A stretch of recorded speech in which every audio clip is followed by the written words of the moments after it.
Thinking Aloud. Conversations on the leading edge of knowledge and discovery with psychologist Jeffrey Mishlove.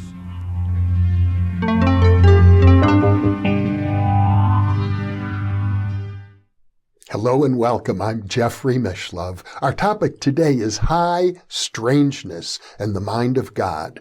My guest is Ray Hernandez, an attorney and director of the Consciousness and Contact Research Institute. He is editor of 3 wonderful volumes, Beyond UFOs, The Science of Consciousness and Contact with Non-Human Intelligence, and in 2 volumes, so far, A Greater Reality, the New Paradigm of Non-Local Consciousness, the Paranormal, and the Contact Modalities. In addition, he is the author of The Mind of God, a spiritual, virtual reality, a model of consciousness and the contact modalities. Ray is in the Miami, Florida area, and now I'll switch over to the internet video. Welcome, Ray. It's a pleasure to be with you once again. Thank you, Jeffrey. It's an honor to be with you. Well, you've done amazing work, Ray. I'm looking at the books that you have edited. It's like over 2,000 pages now. In the first 3 big, thick volumes that you've put together, you've assembled a group of people, all who have experienced things that most people would say are unbelievable, that are just too bizarre, too strange, so far apart from normal everyday reality that people tend to just shove it all under the rug. But you're making a real effort to show that all of these different experiences have a common source. And I think it'd be fair to say that for you, that source is the mind of God. That's correct, Jeffrey. And that's a topic that you have discussed on your show for over 40 years. It's true. In fact, to be accurate, over 50 years, Ray. You were one of my early mentors when I began to have these experiences, and I began to try to understand the complexities of this phenomenon. You, Dr. Edgar Mitchell, Dr. Rudy Shield, and numerous other academics guided me in the proper direction towards the mind of God hypothesis. Well, you're very fortunate in the sense that you ran into and sought out people like that who could serve as mentors for you. I'm under the impression that many other people who have these bizarre experiences often are repudiated, scorned, and sometimes even sent to psychiatric institutions. Oh, most definitely. I've been there, done that. There was a point that I thought I was going crazy myself, and I didn't want to talk to anyone about these experiences. And my wife forced me to go to a psychiatrist, and he gave me various tests, and he concluded that I had all these abnormalities and these disorders. But yet in my job as a tax attorney with the U.S. Department of Treasury, I'd always have the highest ratings that my supervisors would give me. And I was very functional outside of my job as well. But I was having these experiences. And then later on, I found out that there are literally thousands of people, medical doctors, academic professors, people from all walks of life that are having these experiences, and most of them kept quiet all their lives because of the taboo aspects of the subject. And so, yes, that's what you're saying is very true.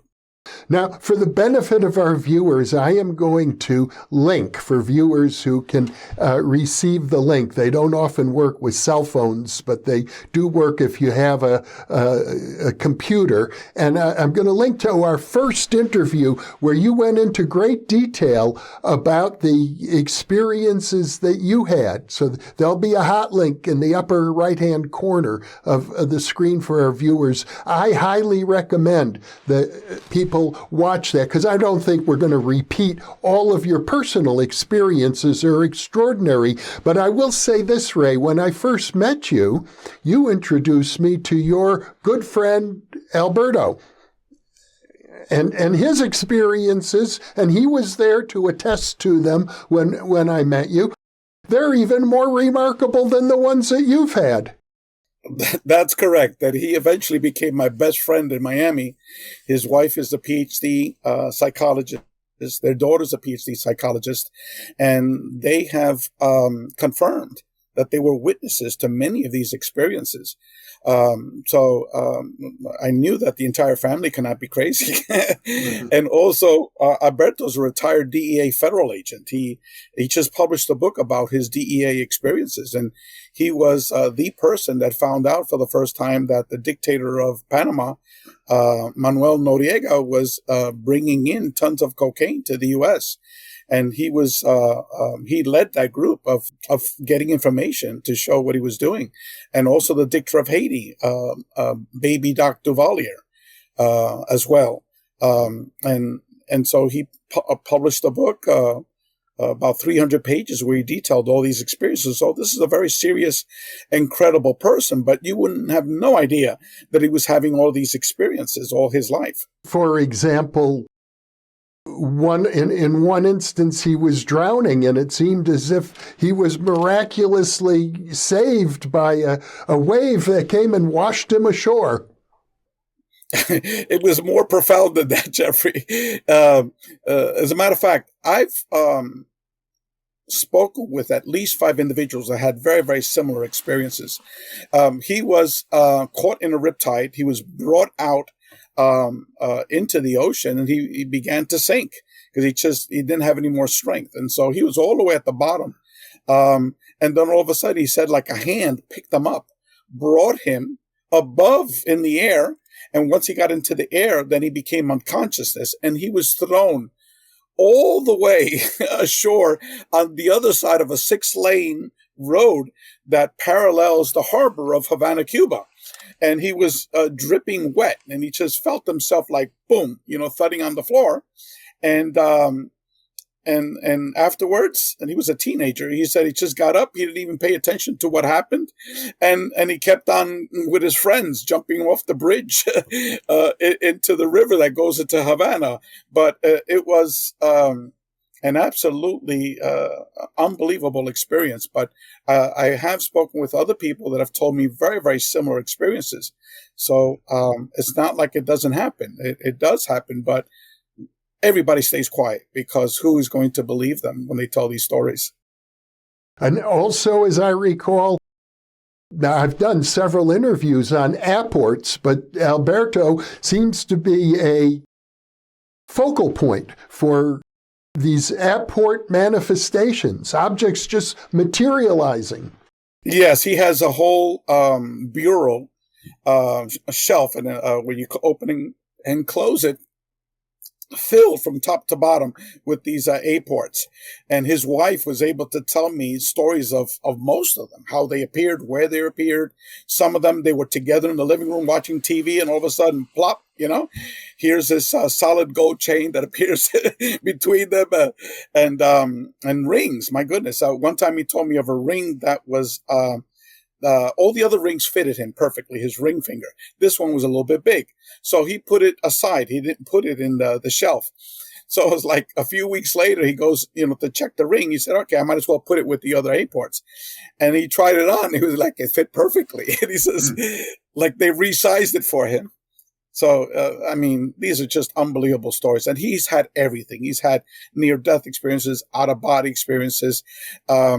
encounters with non-human intelligence. Most of them were human-looking beings. They were Asians. They were African Americans.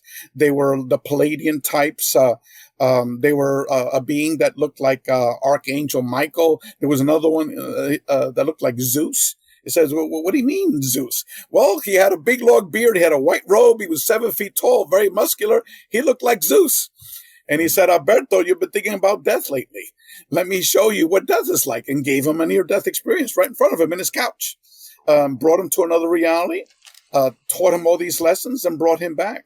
Mm-hmm. And so, both of us could be here a whole week telling you our personal stories. I know that psychologists have examined people who are prone to paranormal experiences and suggest that there are different psychological theories. They have thin boundaries, so they're more open. Or some people say they have a more volatile aspects of their brain, a volatile temporal lobe that opens people up to such experiences. Do you think there's anything particular about Alberto or yourself that makes you prone to have these experiences while other people seem never to have them? Well, Jeffrey, I think you know by now, after interviewing so many of your guests, that a lot of these initial paranormal experiences trigger a whole series of the diversity of paranormal experiences. Near-death experience is a classic case. You have a near-death experience, all of a sudden you begin to see deceased people, which is very common. You begin to have other paranormal experiences. Same thing with the UFO phenomena, which we documented in our book, Beyond UFOs. You've seen a huge UFO, and all of a sudden, after that experience, you begin to have all these paranormal experiences. In my case, before March of 2012, I had zero knowledge and zero interest in these topics. I thought the folks that spoke about these things were all crazy. And then I had an experience in my living room where this energy being appeared, and my wife disappeared, dog disappeared, who we were going to be euthanizing later that afternoon. And the dog was returned totally healed. And it was after that experience that I had approximately 4 years of nonstop paranormal experiences. Alberto is different because, like many other individuals, they began to have their experiences at a very young age. His experience started when he was about 7 or 8 years old in Cuba, where what is called in Spanish the Sacred Heart of Christ appeared to him in a holographic format and zoomed and entered his body, and he started quivering and shaking. So it was like an orb, a holographic orb, but shaped in the heart of Christ. And he was not Catholic. He never went to church. His family was not Catholic at all. So after that experience, then he began to have a lot of these high-strangeness experiences. And many other academics in our organization described to me what triggered their initial experiences. Many of them was hearing a voice. Like one is, you met him in several of our Zooms meeting. He's a professor of information sciences. This is a statistician, a number cruncher in a university in Canada. I'll mention just his first name, Raul. And he has 2 PhDs. And he had been trying to have a child with his wife for many, many years. They had gone to numerous infertility clinics and fertility treatments.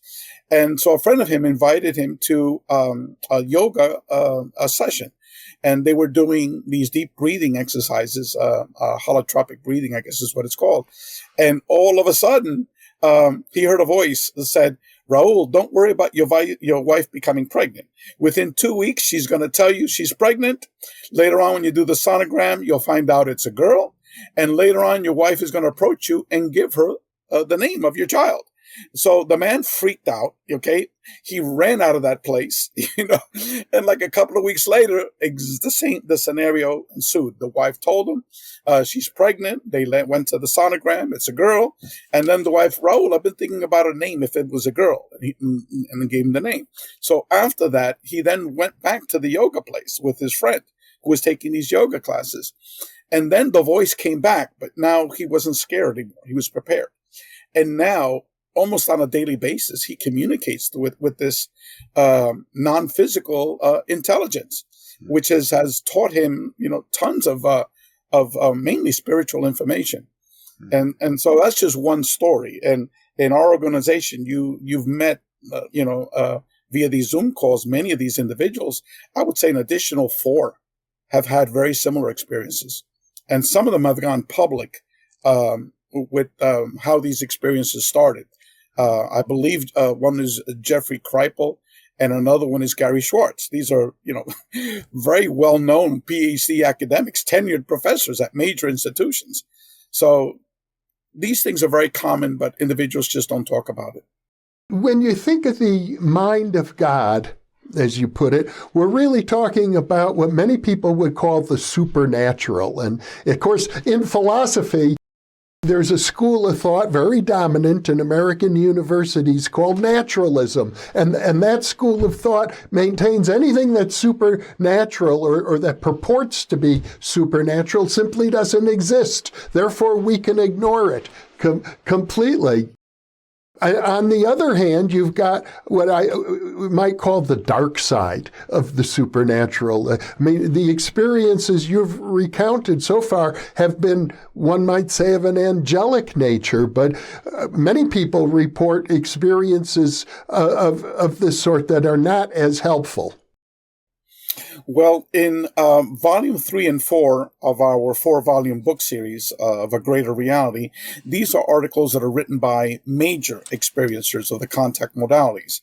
And what we discovered in our book Beyond UFOs was that, first of all, these experiences were primarily psyche, paranormal type of experiences, not necessarily physical. They might have seen a perceived physical UFO. They might have had encounters with perceived physical beings, but 95% of the experiences were put in that paranormal box. And again, 95% of these individuals in the long run viewed their experiences as positive and not negative. Initially, 37% viewed their experiences as negative just because of what Dr. John Mack described, the ontological shock of the experience. But then over 40% had more than 20 repeated experiences over many years.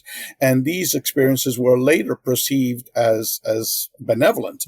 The vast majority of them viewed them as spiritual type of experiences. Like Alberto had these very, very physical experiences in the beginning, and he was scared of them. Later on, like I said before, these beings would appear and take him out of his body while he was fully awake. Half the time was when he was on his sofa watching TV, and bring him to other realities. And these were mainly spiritual lessons. And what I concluded after my own experiences and talking to hundreds of individuals with major contact modalities experiences, and I'll define that in a minute, was that we're within a greater reality, within a virtual reality. It's the common terminology that some individuals are using, but it's also spiritual. Because when individuals have an NDE, a near-death experience, they're interacting, like 1 out of every 4 cases, with an intelligence that they perceive to be God. They're given a life review. They're shown all the good and the bad and in between of their life. And they're also shown of the future. A lot of people don't want to return. Most of them, they want to stay.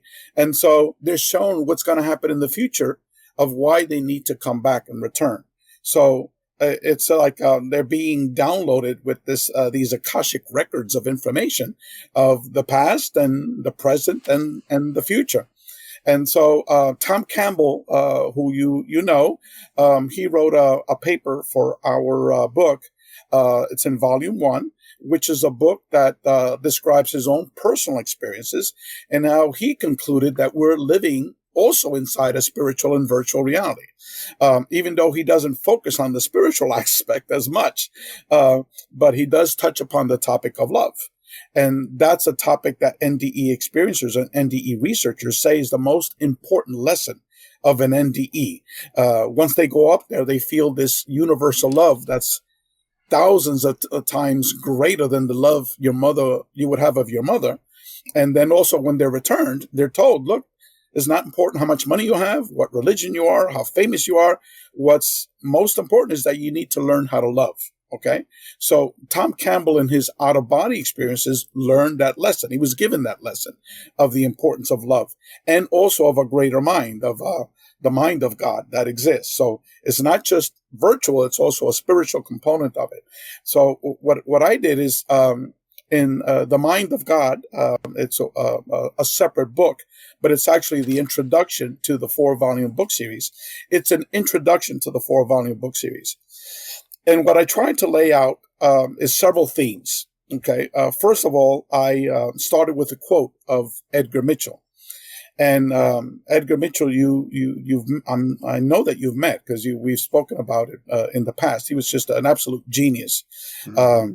In 1974, you know that he published a book titled Psychic Exploration, which was basically all of the contact modalities except near-death experiences, because it hadn't been made known via Raymond Moody's book. It was a year later that Raymond Moody published his book in 75. And he also, in that the 1974 book, Psychic Explorations, he specifically mentioned UFOs is a real phenomenon, but there's zero academic research on it. That's why we're not discussing it in this book. So Edgar was light years ahead of so many other people.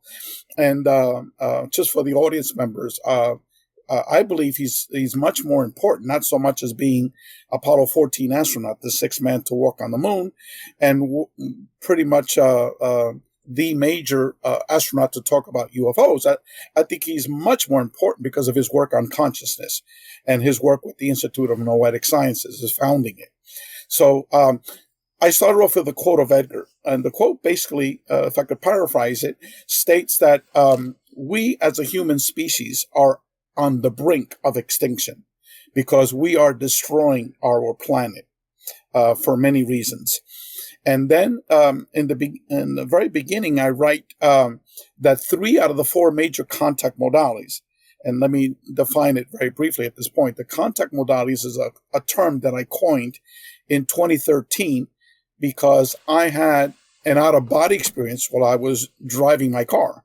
I think I discussed that in the first interview. Mm-hmm. And there I was shown all of the contact modalities, that they're all one phenomenon. They're not separate and distinct.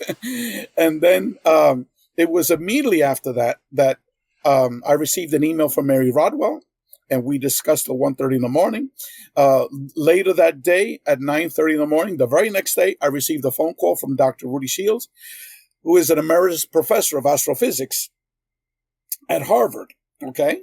I had no idea who this man was. So he's calling me up because Mary sent him an email about my experiences. And then he encouraged me to go visit Edgar Mitchell. He said that he's going to be calling Edgar. And so he gave me his telephone number. So 4 hours later, I called Edgar and he invited me to his house. And I was there the entire day. And that's where the Free Foundation got started, in Edgar's home. And so I was at Edgar's home literally 50 hours after that out-of-body experience. So you probably heard these stories over and over again of these experiences that have been orchestrated experiences. These are not synchronicity is not an appropriate term for it. These are like orchestrated events. And I've had a series of these types of experiences. Here we are, the 4 co-founders of what came to be known as the Dr. Edgar Mitchell Free Foundation. Was introduced to me, the other 3 members within, 50 hours. So, but anyway, getting back to Edgar's quote, the contact modalities are all the different ways that humans are piercing the veil of our reality and having contact via diverse paranormal phenomenon with perceived non-human intelligence. And so this organization that we have formed, the CSCRI, many are authors to our books. They all share 2 hypotheses. One is that consciousness is fundamental, that mind and consciousness are fundamental, non-local, and that ultimately all of them are grounded in a non-physical reality, a manifestation of consciousness and not our physical reality. So that's the first one. The second is, while all of them have diverse approaches to it, all of them have a belief, a hypothesis, that all of these paranormal experiences are interrelated. And why? Because all of them also believe that consciousness is fundamental. And I've interviewed for our documentary, you knew that we've been filming this documentary for over 5 years, almost everyone that has written a chapter for a book, Eben Alexander, Raymond Moody, Jeffrey Long, Rudy Shields, John Climo, all of these individuals that are participating with this group. And they all believe the same thing. Now, they all fully don't understand how it's all interrelated, the mechanisms, the details of it, but they share that main hypothesis. So what I argued in the beginning of The Mind of God, I said 3 out of the 4 major contact modalities, which I argue are the topic of UFOs, near-death experiences, and out-of-body experiences. They all began within 5 years of each other to be disseminated on a worldwide basis. The topic of UFOs really got explored on a worldwide basis in numerous languages when Star Trek got syndicated in 1970. After that got syndicated, everyone knew about aliens, beings from other planets, from other dimensions, other realities. Before, it was a small niche that studied ufology that were interested in that topic. Now, all over the world, eventually UFOs and ETs and aliens and beings from other dimensions, other realities became a household name. And there are literally hundreds of movies, very popular movies that have been made about that. The near-death experiences, as you know, was when Raymond Moody published his book, Life After Life, in 1975. International New York Times bestseller, translated to all the major languages, circulated all over the world. Now you can go to China, India, whatever, and most people know what an NDE is. Same thing with the out-of-body experience that began with Robert Monroe's book. Higher Journeys in 1972. Also, New York Times bestseller, translated to multiple languages. So all around, not as well known as NDEs, but still, it's a common household term that people all over the world understand now. So then you ask yourself, the other 4th major one was ghosts and spirits, but that's been talked about since the Upanishads, historically, all traditions and embrace that concept. So then I said to myself, is this a coincidence that even before the internet began, you had 3 out of the 4 major contact modalities began to circulate all around the world within 5 years of each other? Okay. So I concluded, no, this is not a coincidence. This is another of these orchestrated events by the mind of God. And then I said, well, why? Why now? Well, like Edgar Mitchell said, we've reached the point of self-extinction through nuclear proliferation, through environmental catastrophes, which are going to take place, through numerous other topics that I talk about in my book. And then I state that I go into these different topics of the greater reality in terms of the primacy of consciousness. There's a whole section on that. There's a whole section on non-locality, and that's a tribute to Edgar Mitchell and his theories, and Larry Dossey. And then each, depending on the section, but some of them have 3 or 4 articles. Some of them, like the UFO topic, have 11 articles. And out-of-body experiences, near-death experiences, entheogenic research, et cetera, et cetera. And so what I try to do is to say that, look, all of these phenomena have commonalities. And then in another section, I go over 11 commonalities that they all share. Like, for example, let me just give you an example. All of them, what they have in common is that all of them involve a manipulation of space-time. Okay? Obviously, with near-death experiences, by definition, manipulation of space-time. OBEs, manipulation of space-time. With the UFO phenomenon, we were able to describe that 50% of these individuals were brought to other realities. Again, manipulative space-time. It's 1/2 of these people, like I was, like Alberto was, and because they begin to have all these other paranormal experiences intertwined with seeing UFOs and seeing these perceived physical beings. And same thing with hallucinogens, okay? You could also describe that as a manipulation of space-time. And so another thing is communication. If communication takes place, it's telepathic. And in addition, it's in one's native language. If you had your experience in France, you're getting that information in French, et cetera, et cetera. And so I go through all these commonalities, again, to try to establish the patterns, the similarities of why it needs to be studied as one phenomenon, and that all of them are consciousness-based. Mm-hmm. And the problem with that, Jeffrey, as you well know, is that in many of these disciplines, there has been limited academic research. And even then, the limited academic research has been focused very narrowly to certain parameters. It hasn't been really focused on what we talked about, these experiencers that are having cold cornucopia of these paranormal experiences. So thus the need to engage in further academic research of how they're all interrelated.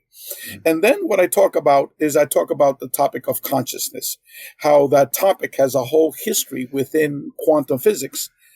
Describing 3 or 4 Nobel Prize winners in physics held the notion that consciousness is fundamental. And then I had these Nobel Prize winners in physiology and in neuroscience. There's a whole bunch of them, and most of these names, the same thing, that consciousness is fundamental. And then I go into the historical history of idealism, from the Upanishads to the shamanic tradition, even earlier than that, from the Greek and Roman tradition, the Egyptian tradition, et cetera, up to the modern time, of how this concept of the one mind has developed over time. This is not a new concept that Bernardo Kastrup invented. This has been talked about, endlessly since the dawn of mankind. And then towards the very end, I talk about reincarnation, because that gets back to some of the topics that we talked about, are the commonalities, that all of them have a component of spirituality. All of them, all of the contact modalities, even the UFO phenomenon. The reason why our findings pretty much contradict what is circulating in ufology is because no one has ever done a comprehensive academic statistical research study on the UFO contact phenomenon. Kenneth Ring, in his book, The Omega Project, did a very small sample comparing 85 NDE experiencers with 85 UFO contact experiencers, mainly abductees. But again, it was very narrowly focused. I only had a few people. Our research study had 4,300 people. And so the spirituality aspect of it was just exploded, that people determined themselves that this is really the most important lesson that they learned from this phenomenon, that they were eternal spiritual beings. Like Whitley Strieber is a classic case. He started off writing about these horrible alien abduction phenomenon, and now he's, praying to these modern angels. He calls them visitors because they have given him spirituality. They have allowed him to communicate with his deceased wife. And so he's like now Mr. Love and Light. But Whitley's just an example of the overwhelming majority of these UFO contact experiencers over time. So the way I view all of these contact modalities, that these are all spiritual awakenings, that these are all different formats of the mind of God of awakening you. And they're all uniquely tailored to the individual. Okay. If you're having an NDE, as you know, there's certain commonalities to the NDE, but every NDE is different from the other. Okay. It's specifically tailored to that person, just like the UFO contact experience is specifically tailored to that person.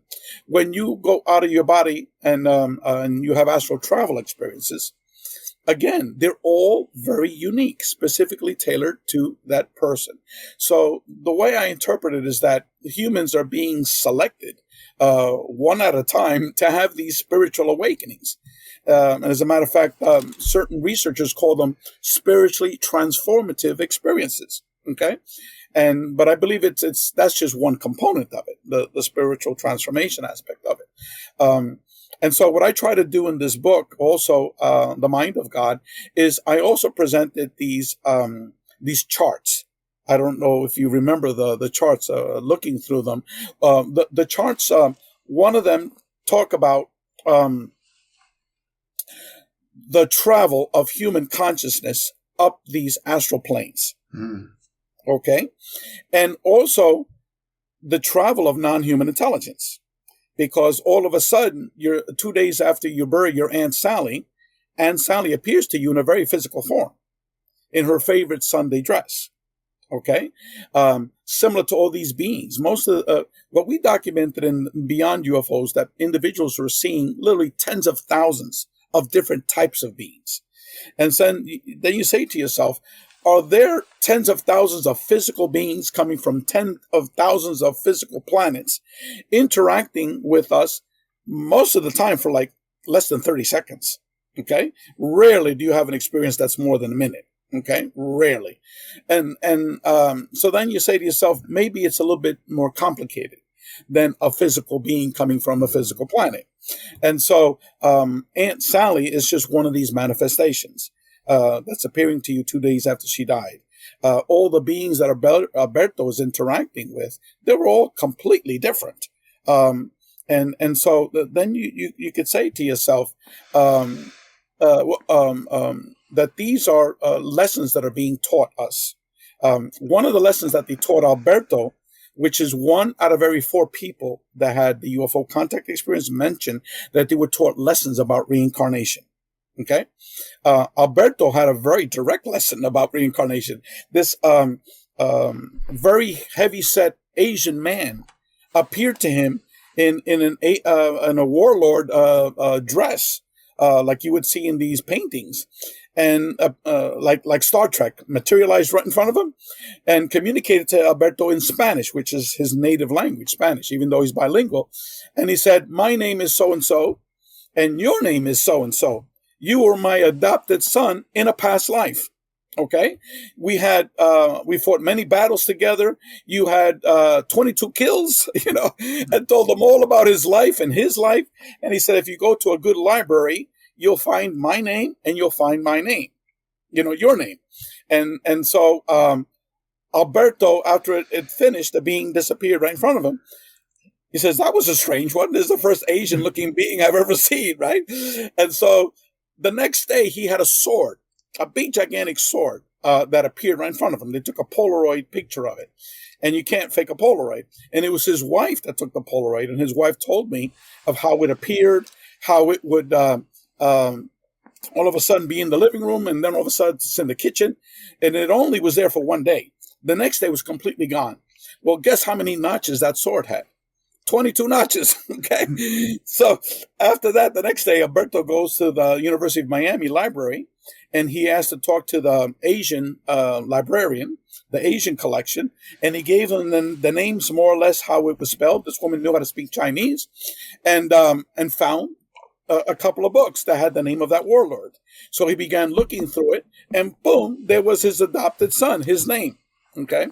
So Alberto thinks, and I believe it as well, is that was a lesson about reincarnation. Not necessarily that he literally was the adopted son. He could have been, okay? But the lesson there was about reincarnation. And so what I did is that last chapter, I talk about reincarnation through the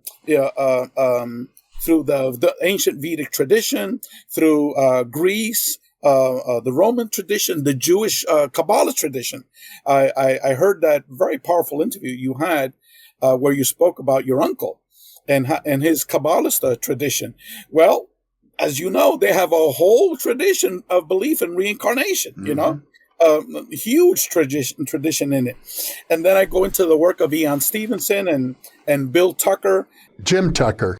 Jim Tucker. Yeah, sorry about that. Jim Tucker. And then I write the conclusion is just a conclusion, putting it all together.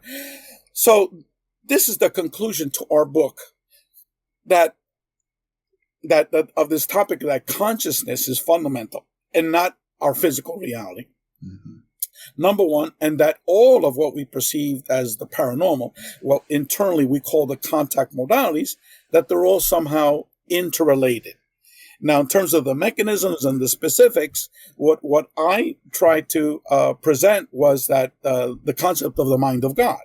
That is a solution to this problem of how they're all interrelated.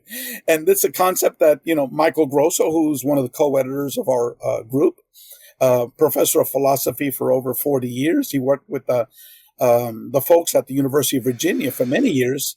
He was actually one of the co-editors for 2 of their volumes. It was The Irreducible Mind was one of the books that Dr. Grosso was a co-editor of. And and Consciousness Unbound or Beyond Physicalism were a couple of the other books. These are unbelievable books, very similar to what we did, except our focus was more on the paranormal aspect of it. as well as the consciousness aspect. Jeffrey Long, one of the world's leading researchers on near-death experiences. And what's notable about Jeffrey is that he's one of the few individuals that has a long-term, longitudinal statistical data on NDEs. And he was also one of the co-editors of our book. The same thing. Is consciousness primary? Of course it is, Raymond Moody says, I know nothing but consciousness, And so you have all these individuals that are researchers of the contact modalities. They're saying the same thing. And so my book is actually an introduction to these two themes. And again, I'm not a researcher. I'm not an academic, but I did go to Berkeley for a PhD, so I do have an academic background.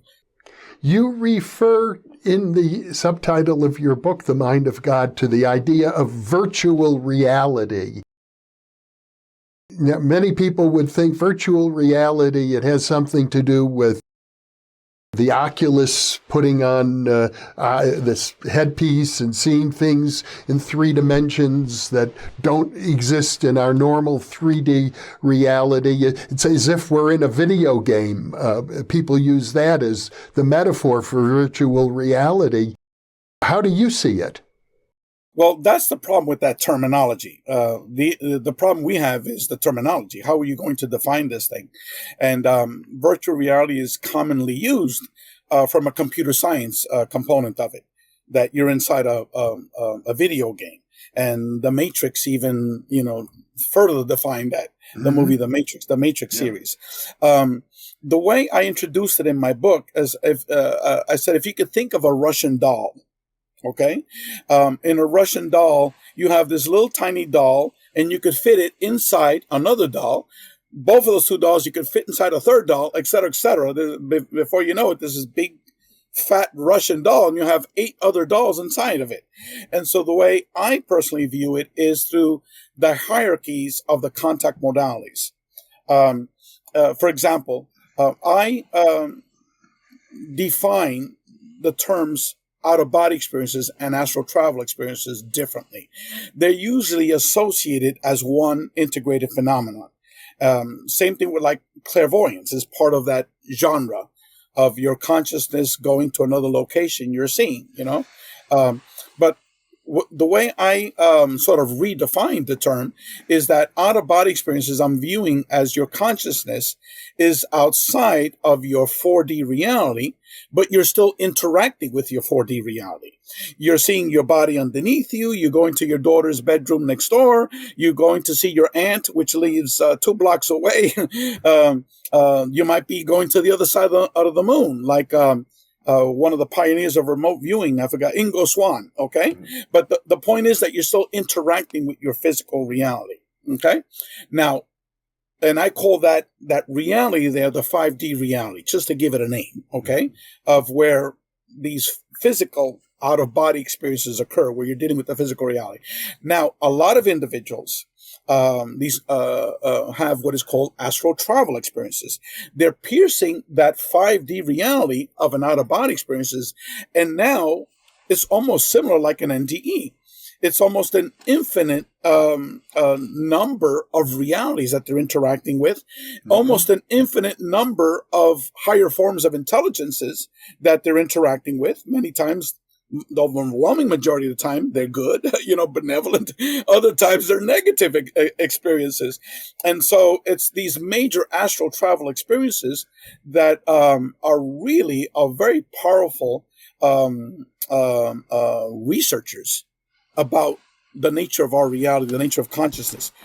Very, very similar to an NDE in the sense that you go up there and you're in the astral travel realms, which are the higher dimensional realms, and you can manifest things. Like I have a friend of mine who's a major astral travel experience. His name is Preston Dennett. You might want to interview him later on. He began his first paranormal experience was seeing his deceased mother in front of him. Within 2 weeks, he found out about UFOs. His brother has seen UFOs. He later on joins MUFON, researches these UFO cases, begins to see UFOs himself, okay, and begins to see beings. Again, the triggering aspect that we spoke about earlier, okay, he was triggered via the seeing his dead mother right in front of him, okay, and then all of a sudden he learns about OBEs. He purchases the Robert Monroe tapes, the binary beats, and like after months of trying, boom, he pops out of his body, but he freaks out, gets scared. He goes immediately back to his body, which is a very, very common phenomenon, as you know. But then after numerous trial and error, he wants to have an astral travel experience. He finally pops out.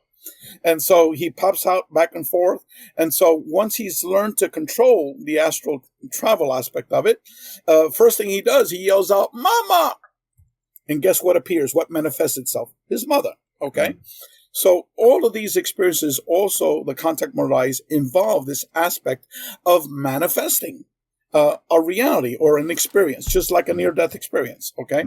And so the way I perceive it, the way I define it, is via these hierarchies of realities. And then if the human consciousness goes up these hierarchies, they go past the 5D reality of the out-of-body experiences. They go past the higher astral realms where these astral travel experiences occur. And then they continue to go up and they go back to the mind of God, where their consciousness is birth, and their consciousness gets reincarnated. And so that's where the NDE takes place. But certain individuals, not the vast majority, they describe how their individuated units of consciousness, and that's the term that Tom Campbell uses, all of a sudden gets uploaded to like a central computer database. Okay. And then what remains is just pure consciousness is thought. And they're interacting, like the way they describe it, is like a pod, like a school of fish, where they're all thinking exactly the same. The communication is instantaneous, it's telepathic, but they don't have any physicality to them. They don't have individual memories of who they were. Okay. And then eventually they hear like a voice, "You need to go back," and then all of a sudden they begin slowly reverting back. And the memory starts slowly coming back. And then Dr. Melinda Greer, I talk about her. She's a retired medical doctor. She never told anyone of these experiences. And she told her story to myself when we interviewed her.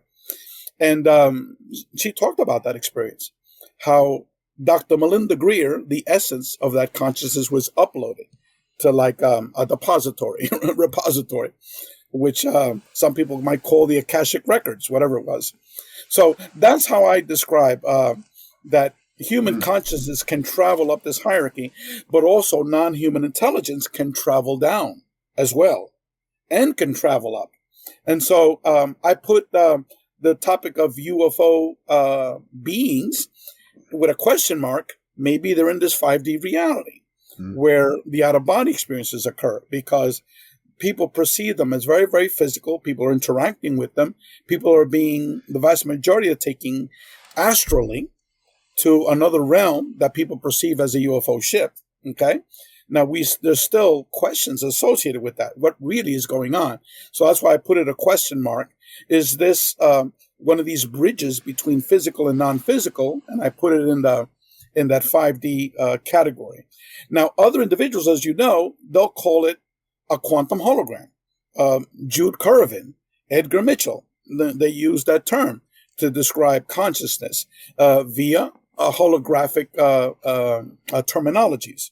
Other people define it in more esoteric terms like cosmic consciousness, et cetera, et cetera. So there's different ways of interpreting it, because we're still totally clueless as to what are the dynamics. But for me, I use the experiencers of the contact modalities and the journeys they have through these diverse astral realms, which I highlighted as a Russian doll, and then going up to the mind of God, and then going back when they said, "Look, you got to go back," Or people that do astral travel experiences, they describe it as, okay, they leave the astral travel realm, and all of a sudden they're looking at their body underneath them. So now they're dealing with the physical aspect of the 5D realm, of the out-of-body realm.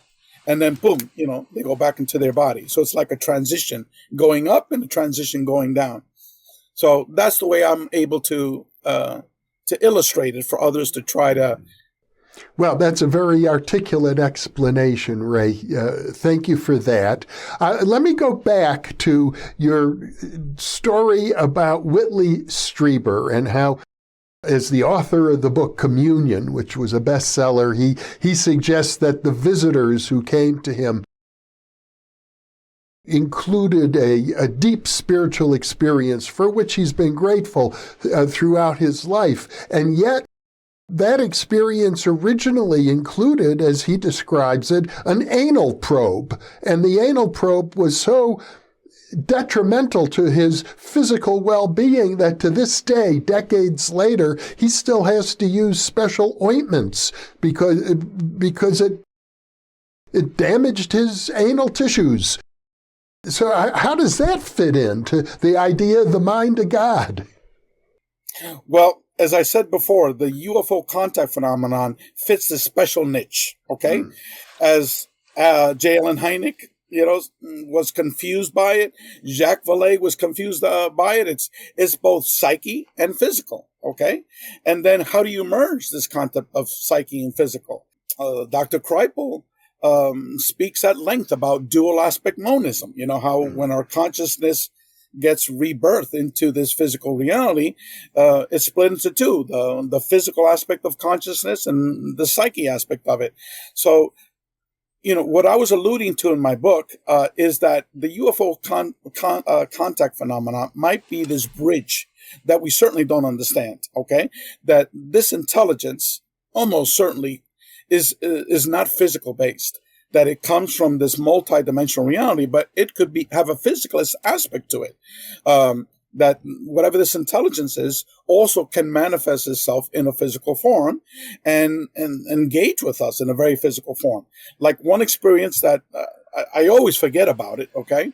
I was in Las Vegas at my very first, my second UFO conference.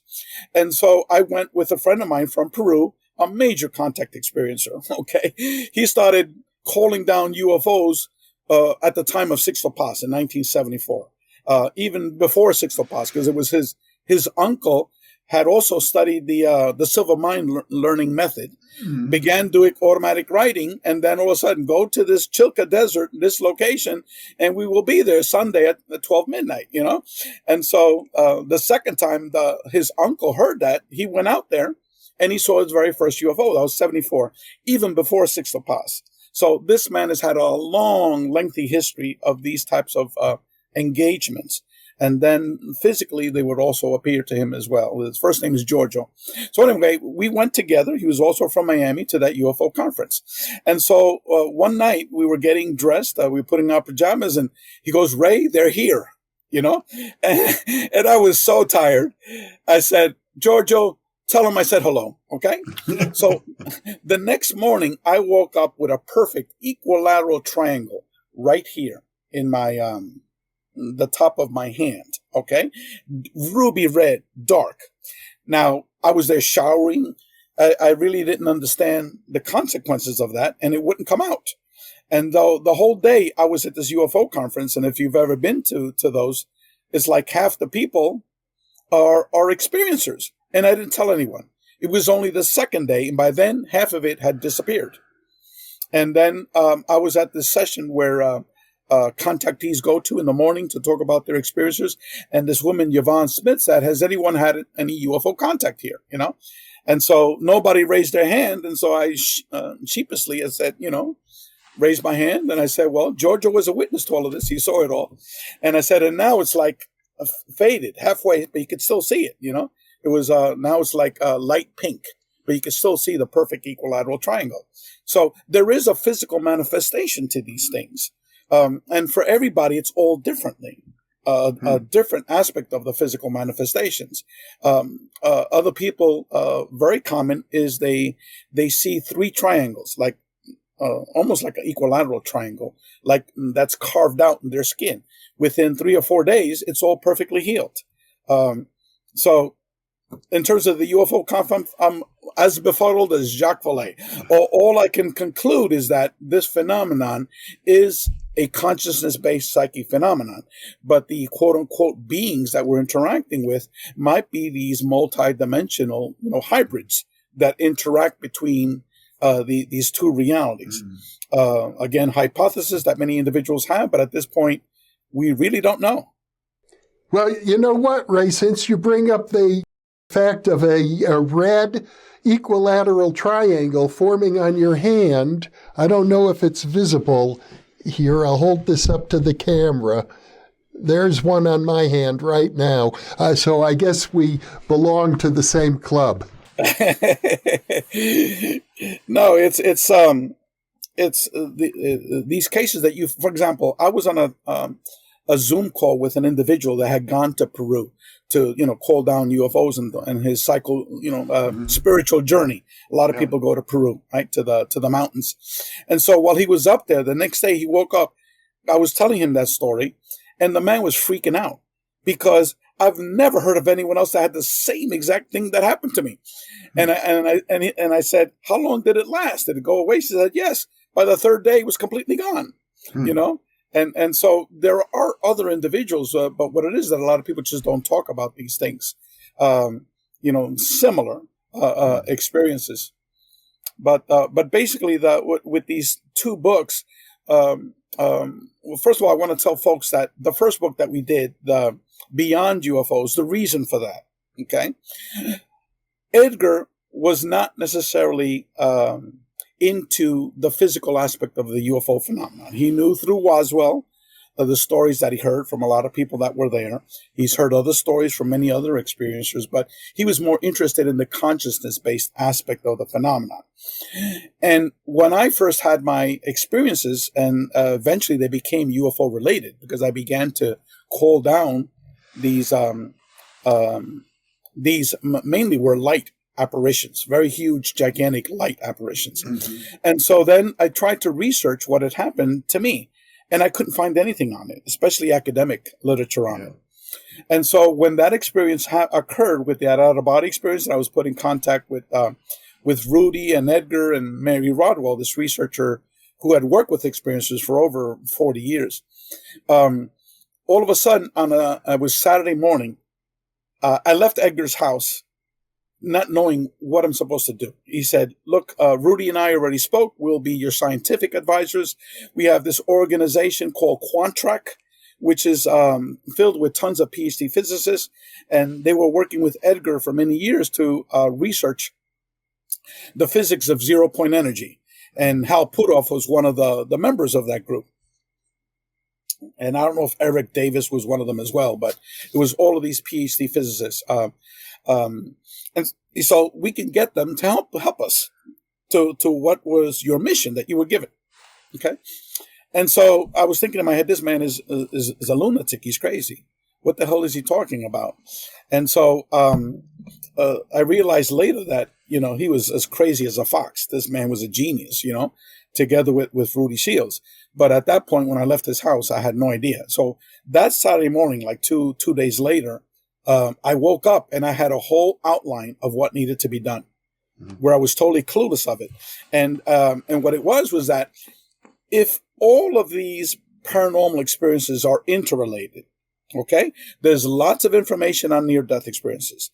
The whole aspect of ghosts and spirits have been talked about since the dawn of mankind. And with, the Dr. James era in the early 1900s, there have been lots of publications about, channeling, mediumship, and ghosts and spirits, etc., and even hallucinogenic journeys with the whole LSD phenomenon. In the 1950s, there were hundreds of peer-reviewed publications on LSD, and recently, over the last 20 years, tons on DMT, on psilocybin, etc., and then out-of-body experiences. Even though there aren't a lot, I mean, I think was it Russell Targ that? You mean Charlie Tart? Charles Tart, correct. He did publish several research studies on out-of-body experiences and other individuals as well. So, but when it came to the UFO contact phenomenon, there was Zippo, except for Dr. Kenneth Ring's book, which was still very limited to certain aspects of it. And so what I said is, in order to be able to compare apples to apples, oranges to oranges, we need data on the UFO contact phenomenon, data that doesn't exist. And so, little by little, Edgar began calling some folks, Rudy began calling some folks. So we had a whole bunch of academics that became involved. And then Mary Rodwell contacted people that had researched the phenomenon, people like Leo Sprinkle, Dr. Leo Sprinkle, retired professor of psychology. As far as I know, he was the first academic to write an article about UFO contact experiencers. He told me that he wrote that in the early 60s. Mm-hmm. Leo has since passed away, and he died, I think it was maybe 95 years old when he died. But and so people like Kathleen Martin, she's another one like Whitley Strieber. She started off writing the book Captured, the Betty and Barney Hill, alien abduction horror, okay? And then she just recently published a book titled From Alien Abduction to Spiritual Transformation, okay? Just like Whitley Strieber, both of them are examples of the people that have had these experiences. They start off in a fearful mindset, and towards the end, it's all about spirituality. Mm-hmm. So anyway, we had all this large group, and then for the first 9 months, we basically spent together with John Climo. He became one of the co-directors of the research committee. And as you know, John Climo, he taught as a professor of psychology for over 40 years, and he actually taught research methodology as well. And so we spent 9 months fine-tuning the methodology, and we came up with 2 quantitative questionnaires and 1 qualitative questionnaire, which are just huge monstrosities. The qualitative questionnaire had 70 open-ended questions, and people were complaining of just how long it took all these these surveys. But what we concluded from that totally was the antithesis of what is circulating in materialist ufology. And we won't go into those details because I talk about that in my first interview. Mm-hmm. And so now that we had that data about the UFO contact phenomenon, you were part of this group that met several times on Zoom, this very large group of mainly PhD academics. You've interviewed, I think, all of them over the years. And so what I was trying to address before the COVID hit was that we need to move forward with some type of a comprehensive academic research study of the experiencers of the contact modalities, because these individuals are not just having just near-death experiences. They're not just having just out-of-body experiences. They're not just having UFO contact experiences or astral travel experiences, et cetera, et cetera. They're having the whole cornucopia of experiences. So we really need to study it as an integrated phenomenon. And so what this book is the introduction to hopefully a comprehensive academic research study like we did with the Free Foundation, but of the relationship between consciousness and the unified contact modalities. So this is like a primer, basically. Well, Ray Hernandez, you're a organizer, a synthesizer, magnet for people who are often lost and abandoned and unsure of where to go with their unusual experiences. I salute you. I'm delighted to be able to bring you back once again to the New Thinking Aloud audience. The work that you're doing with these enormous volumes is monumental. I expect that it's going to have a big impact, wider than we can see right now, and in particular in the world of academia. Just the weight of what you're doing alone is quite substantial. So I want to thank you very, very much from the bottom of my heart for being with me today. Well, Jeffrey, I want to thank you because you have been one of my mentors at a distance to educate me. I'm sure you realize how important your work is.